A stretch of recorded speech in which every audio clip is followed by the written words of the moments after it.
ഈശോ മിശിഹായിക്ക് സ്തുതിയായിരിക്കട്ടെ. നമ്മുടെ കർത്താവായ ഈശോ മിശിഹായുടെ കൃപയും സമാധാനവും സ്നേഹവും കരുണയും വാത്സല്യവും എന്നെ കേൾക്കുകയും കാണുകയും ചെയ്യുന്ന നിങ്ങളെല്ലാവരോടും കൂടെ സമൃദ്ധമായി ഉണ്ടാകട്ടെ. ഈശോയിൽ ഏറ്റവും സ്നേഹിക്കപ്പെട്ടവരെ, ആരാധനാവത്സരത്തിലെ കൈത്താക്കാലത്തിൻ്റെ 5-ാം വാരത്തിലേക്ക് നാം പ്രവേശിക്കുകയാണല്ലോ.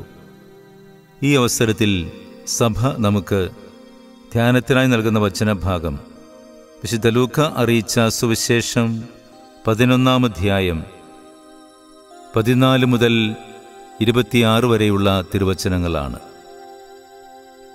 ഈ വചനഭാഗം ഒരു പ്രത്യേക വിഷയമാണ് അവതരിപ്പിക്കുന്നത്. അതായത് ഈശോയുടെ പരസ്യജീവിതകാലത്തെ ഒരു പ്രത്യേകമായ ഇടപെടൽ, പിശാചുക്കളെ ബഹിഷ്കരിക്കുന്ന കർമ്മം. പിശാച് ഒരു വ്യക്തിയിൽ നിന്നും അകന്നു പോകുമ്പോൾ ആ വ്യക്തിക്ക് ഉണ്ടായിരുന്ന വൈകല്യം അപ്രത്യക്ഷമാകുന്നു എന്ന് ഈ വചനം നമ്മളെ ഓർമ്മിപ്പിക്കുന്നു. ഇതിൻ്റെ ആദ്യ ഭാഗത്ത് കർത്താവ് പിശാചിനെ ബഹിഷ്കരിക്കുന്നു എങ്കിൽ ഈ പിശാച് തിരിച്ചു വരാൻ സാധ്യതയുണ്ട് എന്ന് കർത്താവ് ഇതിൻ്റെ അവസാന ഭാഗത്ത് നമ്മളെ ഓർമ്മിപ്പിക്കുന്നുണ്ട്. ഒരു പിശാചിൻ്റെ ബഹിഷ്കരണവും അതേസമയം തിരിച്ചുവരവും, അതിനിടയിൽ സംഭവിക്കുന്ന കാര്യങ്ങളുമാണ് പ്രധാനമായി നമ്മൾ ഈ വചനത്തിൽ കാണുന്നത്. ഊമനായ ഒരു മനുഷ്യനെ കർത്താവ് സുഖപ്പെടുത്തുമ്പോൾ അവനിൽ നിന്നും പിശാച് അപ്രത്യക്ഷമാവുകയും അവന് സംസാരശേഷി തിരിച്ചു കിട്ടുകയുമാണ്. 2 കാര്യങ്ങൾ ഇവിടെ ശ്രദ്ധിക്കേണ്ടതുണ്ട്. ഒന്നാമതായി, പൈശാചിക പ്രവണതകൾ ഉള്ള വ്യക്തികൾ പിശാചിൻ്റെ പ്രവർത്തനങ്ങൾ മൂലം ഒരു വ്യക്തിക്ക് വൈകല്യം സംഭവിക്കാം എന്നത് ഒരു യാഥാർത്ഥ്യമാണ്. അവൻ്റെ സംസാരശേഷി നഷ്ടപ്പെടുന്നത് പിശാചിൻ്റെ പ്രവർത്തനങ്ങളിൽ അവൻ നിറഞ്ഞു നിന്നുകൊണ്ടായിരിക്കാം, അല്ലെങ്കിൽ പിശാച് അവനെ ശക്തമായി ശല്യപ്പെടുത്തിയതുകൊണ്ടായിരിക്കാം. എന്തായിരുന്നാലും തിന്മയുടെ സ്വാധീനം ഒരു വ്യക്തിയുടെ വൈകല്യത്തിന് കാരണമായി തീരുമെന്ന് ഈ വചനഭാഗം നമ്മളെ ഓർമ്മിപ്പിക്കുമ്പോൾ, രണ്ടാമത്തെ കാര്യം പറയുന്നത്, കർത്താവിൽ ആശ്രയിക്കുന്ന വ്യക്തിക്ക്, കർത്താവിന് വിട്ടുകൊടുക്കുന്ന വ്യക്തിക്ക് ഇത്തരത്തിലുള്ള പിശാചിൽ നിന്നും വിടുതൽ ലഭിക്കും എന്ന് കർത്താവ് വചനത്തിലൂടെ നമ്മളെ പഠിപ്പിക്കുന്നു. സ്നേഹമുള്ളവരെ, അതുകൊണ്ട് ഏതെല്ലാം വൈകല്യങ്ങൾ നമുക്കുണ്ടായിരുന്നാലും ഈശോയുടെ പക്കൽ ആശ്രയം തേടുകയും ഈശോയിൽ ശരണപ്പെടുകയും ചെയ്യുമ്പോൾ സർവ്വ പിശാചുക്കളും അപ്രത്യക്ഷമാകുമെന്ന് കർത്താവ് നമ്മളെ ഓർമ്മിപ്പിക്കുകയാണ്. ഇനിയും ഇവിടെ രണ്ടാമതായി സംഭവിക്കുന്നത്, ഈശോയുടെ ഈ സൗഖ്യദായകമായ കർമ്മത്തെ എതിർത്ത് സംസാരിക്കുന്ന യഹൂദ സമൂഹത്തെ നമ്മൾ കാണുന്നു. ഈശോ പിശാചിനെ ബഹിഷ്കരിക്കുമ്പോൾ പിശാചിൻ്റെ തലവനായ ബേൽസബൂലിനെ കൊണ്ടാണ് ഇത് ചെയ്യുന്നതെന്ന് കർത്താവിനെ വിമർശിക്കുന്ന യഹൂദ സമൂഹത്തെയാണ് നമ്മൾ കാണുന്നത്. യഹൂദ സമൂഹം വിശ്വസിച്ചിരുന്നു ഫിലിസ്തീയരുടെ ആരാധനാമൂർത്തിയായ ബേൽസബൂലാണ് പിശാചുക്കളുടെ തലവൻ എന്ന്. അതുകൊണ്ട് ഈ ഫിലിസ്തീയരുടെ ആരാധനാമൂർത്തിയായ ബേൽസബൂലിനെ കൊണ്ടാണ് ഈശോ പിശാചിനെ ബഹിഷ്കരിക്കുന്നത് എന്ന് പറയുമ്പോൾ അവരുടെ അറിവില്ലായ്മ, നന്മയെ തിന്മയായി കാണുന്ന അവരുടെ മനോഭാവം നമ്മൾ തിരിച്ചറിയേണ്ടതുണ്ട്. പ്രിയമുള്ളവരെ, ഈ യഹൂദ സമൂഹത്തെ പോലെ ഇന്നും എല്ലാത്തിനെയും പൈശാചികമായി കാണുകയും എല്ലാത്തിനെയും തിന്മയുടെ കണ്ണിലൂടെ മാത്രം നോക്കിക്കാണുകയും ചെയ്യുന്ന ആളുകൾ നാം ജീവിക്കുന്ന സമൂഹത്തിലും ഉണ്ട് എന്നത് തിരിച്ചറിയേണ്ട യാഥാർത്ഥ്യമാണ്. ഈശോ അതിന് മറുപടിയായി പറയുന്ന കാര്യം എന്താണ്? ദൈവകരം കൊണ്ടാണ് ഞാൻ പിശാചുക്കളെ പുറത്താക്കുന്നതെങ്കിൽ ദൈവരാജ്യം നിങ്ങളുടെ ഇടയിൽ വന്നു കഴിഞ്ഞിരിക്കുന്നു. അത് ഈശോയുടെ എല്ലാ പ്രവർത്തനങ്ങളും ദൈവത്തിൻ്റെ കരം എന്ന രീതിയിൽ മാത്രമായിരുന്നു. പിതാവിൻ്റെ ഹിതമനുസരിച്ച് മാത്രമാണ് ഈശോ തൻ്റെ എല്ലാ പ്രവർത്തനങ്ങളും നിർവഹിച്ചിരുന്നത്. പിശാചുക്കൾ ഒരിക്കലും നന്മ ചെയ്യില്ല. പിശാചുക്കളുടെ പ്രവർത്തനം എപ്പോഴും തിന്മ നിറഞ്ഞതായിരിക്കും. ഈശോയുടെ പ്രവർത്തനം ഒരിക്കലും തിന്മയുടേതായിരുന്നില്ല, നന്മയുടേത് മാത്രമായിരുന്നു.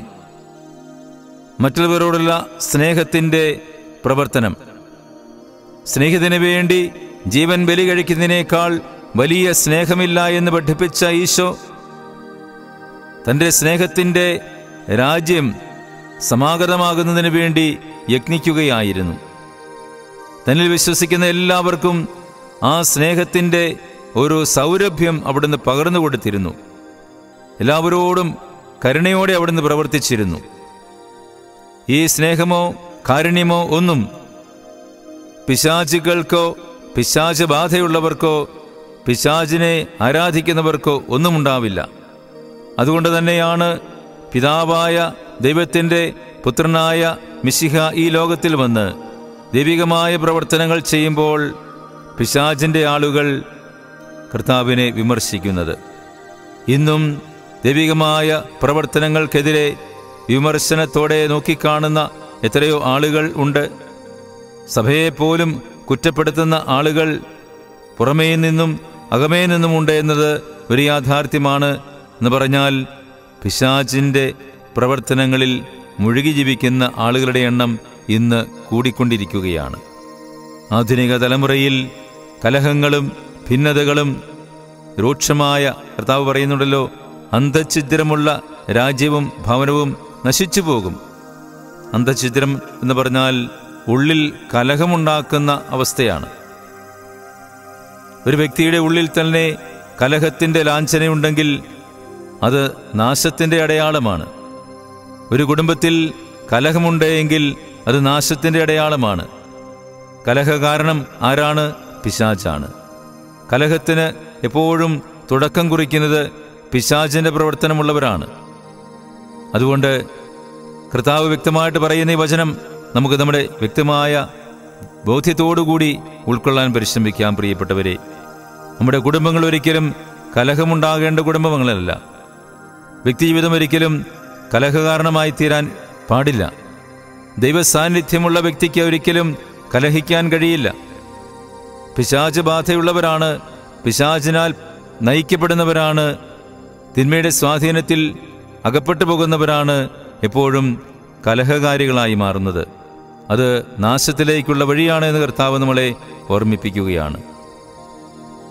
ഇനിയും കർത്താവിൻ്റെ സ്നേഹരാജ്യത്തിൽ അംഗമായി തീരുന്ന വ്യക്തികൾക്ക് പിശാചിൽ നിന്നുള്ള വിടുതൽ ലഭിച്ചെങ്കിലും മുൻകരുതലോടെ നാം നമ്മുടെ ശരീരത്തെയും മനസ്സിനെയും ആത്മാവിനെയും ജീവിതത്തെയും ഒക്കെ നോക്കിക്കാണണമെന്ന് കർത്താവ് പ്രത്യേകം ഓർമ്മിപ്പിക്കുന്നു.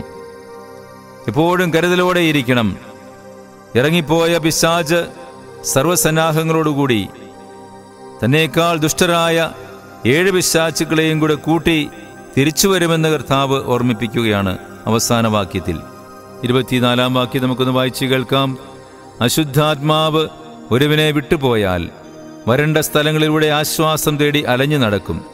കണ്ടെത്താതെ വരുമ്പോൾ അവൻ പറയുന്നു, ഇറങ്ങിപ്പോകുന്ന ഭവനത്തിലേക്ക് ഞാൻ തിരിച്ചു ചെല്ലും. തിരിച്ചു വരുമ്പോൾ ആ വീട് അടിച്ചുവാരി സജ്ജീകരിക്കപ്പെട്ടതായി കാണുന്നു. അപ്പോൾ അവൻ പോയി തന്നേക്കാൾ ദുഷ്ടരായ മറ്റ് 7 അശുദ്ധാത്മാക്കളെ കൂടി കൂട്ടിക്കൊണ്ടുവന്ന് അവിടെ പ്രവേശിച്ച് വാസമുറപ്പിക്കുന്നു. അങ്ങനെ ആ മനുഷ്യന്റെ സ്ഥിതി ആദ്യത്തേതിനേക്കാൾ മോശമായി തീരുന്നു. പ്രിയമുള്ളവരെ, വളരെ ശ്രദ്ധയോടെ മനസ്സിലാക്കേണ്ട ഒരു തിരുവചന ഭാഗമാണിത്. ഈ ആധുനിക ലോകത്തിൽ നാം ജീവിക്കുമ്പോൾ നമ്മളിൽ നിന്നും ഇറങ്ങിപ്പോയ തിന്മയുടെ സ്വാധീനങ്ങളൊക്കെ പൂർവാധികം ശക്തിയോടുകൂടി മടങ്ങി വരത്തക്ക രീതിയിൽ തിന്മകളെ നന്മയുടെ മൂടുപടമണിഞ്ഞുകൊണ്ട് തിന്മയെ നന്മയാക്കി ചിത്രീകരിച്ചുകൊണ്ട് പിശാച സർവസന്നാഹങ്ങളോടുകൂടി ഒരു വ്യക്തിയെ കീഴ്പ്പെടുത്താൻ തയ്യാറായിരിക്കുകയാണ് എന്ന യാഥാർത്ഥ്യം നമ്മൾ ഒരിക്കലും വിസ്മരിക്കരുത്. അതുകൊണ്ട് ഈ ലോകത്തിൽ ആകർഷകങ്ങളായ ഓരോരോ കാര്യങ്ങൾ സംഭവിക്കുമ്പോഴും, ഓരോരോ എളുപ്പവഴികളും കുറുക്കുവഴികളും നമ്മുടെ മുമ്പിൽ തുറന്നു കിട്ടുമ്പോൾ അവയെല്ലാം നമ്മുടെ നന്മയ്ക്ക് വേണ്ടിയാണ് എന്നാരും വിചാരിക്കാൻ പാടില്ല. വീണ്ടും വിചാരത്തോടുകൂടി, വിവേചനാശക്തിയോടുകൂടി പരിശുദ്ധാത്മാവരുടെ ജീവിതത്തിൽ വളരുമ്പോഴാണ് നന്മയും തിന്മയും തിരിച്ചറിയുവാനുള്ള കഴിവ് നമുക്ക് ലഭിക്കുന്നത്. അതുകൊണ്ട് ആധുനിക ലോകത്തിൽ കാണുന്ന നന്മയുടെ മൂടുപടമണിഞ്ഞ തിന്മയുടെ സ്വാധീനങ്ങളെ തിരിച്ചറിയുവാനുള്ള കഴിവ് നാം ആർജിക്കണം. അത് പരിശുദ്ധാത്മാവിലുള്ള ജീവിതമാണ്, ഈശോയിലുള്ള ജീവിതമാണ്, പിതാവായ ദൈവത്തിലുള്ള ജീവിതമാണ്, ത്രിത്വൈക ദൈവത്തിലുള്ള ജീവിതമാണ്. അതുകൊണ്ട് വിശ്വാസത്തിൽ അനുദിനവും വളർന്നുകൊണ്ട് വളർന്നു വരുന്ന തലമുറയ്ക്ക് വേണ്ടി നമുക്ക് പ്രത്യേകം പ്രാർത്ഥിക്കാം. ഈ ആധുനിക ലോകത്തിൽ വളർന്നു വരുന്ന തലമുറ വിശ്വാസത്തിൻ്റെ വഴികളിൽ നിന്നും അകറ്റപ്പെടുവാനുള്ള ഇത്തരത്തിലുള്ള അശുദ്ധാത്മാക്കളുടെ തിരിച്ചുവരവ് കൂടിക്കൊണ്ടിരിക്കുന്ന ഒരു കാലഘട്ടമാണല്ലോ. അതുകൊണ്ട് കുഞ്ഞുങ്ങളാരും വഴിതെറ്റിപ്പോകാതിരിക്കുവാൻ, എപ്പോഴും നന്മയുടെ വക്താക്കളായി മാറുവാൻ, ഈശോയുടെ സ്നേഹത്തിൻ്റെ രാജ്യത്തിൻ്റെ വക്താക്കളായി മാറുവാൻ, എല്ലാവർക്കും നന്മ ചെയ്യുന്നവരായി മാറുവാൻ, എല്ലാവരെയും ആദരിക്കുകയും അംഗീകരിക്കുകയും സ്നേഹിക്കുകയും ചെയ്യുന്നവരായി മാറുവാൻ ആത്മാർത്ഥമായിട്ട് നമുക്ക് ആഗ്രഹിക്കാം, പ്രാർത്ഥിക്കാം. ഈശോ നമ്മളെ എല്ലാവരെയും അവിടുത്തെ സ്നേഹരാജ്യത്തിൽ ചേർക്കുകയും ആ സ്നേഹരാജ്യത്തിൻ്റെ സത്ഫലങ്ങൾ പുറപ്പെടുവിക്കുവാൻ ശക്തിയും കൃപയും നൽകുകയും ചെയ്യട്ടെ. ഈശോയുടെ അനുഗ്രഹത്തിനായി നമുക്ക് നമ്മളെ തന്നെ വിട്ടുകൊടുക്കാം.